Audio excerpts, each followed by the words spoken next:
What to do if the air leaking at the cap? There are two situations of the air leaking at caps. One situation is the air leaking at cap when the trigger is not pulled. Another situation is the air leaking at caps when pulling the trigger. Let's first talk about the first situation, the air leaking at cap when the trigger is not pulled. Open the exhaust cover first. The first reason is that the O-ring on this active valve cap is damaged. The second reason is that the O-ring on this up air conduit is damaged.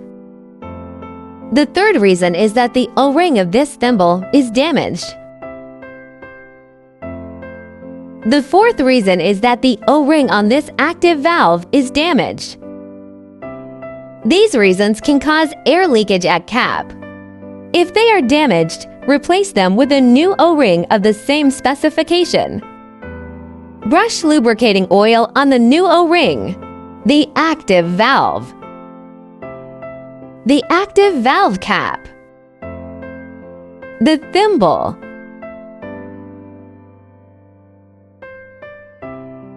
the up air conduit. Note that the sizes of the two ends of the up air conduits are not the same. One side is big and the other side is small. We'll put the small one inside. Press and hold the air conduit up by hand.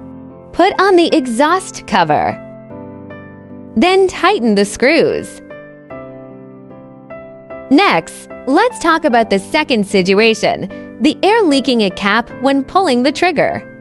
There are two main reasons for air leakage problems.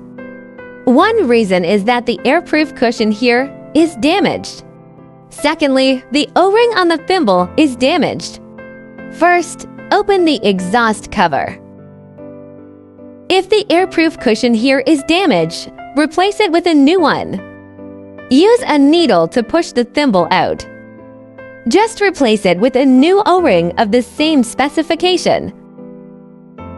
After replacement, apply lubricating oil to the O-ring. Be careful when installing it back. Insert the end with only one O-ring facing inward into the gun body. Install the new replacement airproof cushion back on top of the active valve. The O-ring on the active valve should also be brushed with lubricant. Then place the air conduit up. Note that the sizes of the two ends of the up air conduits are not the same. We'll put the small one inside. Press and hold the air conduit up by hand. Put on the exhaust cover. Then tighten the screws. After the repair is completed, we install the nails. Check whether the nailing is smooth.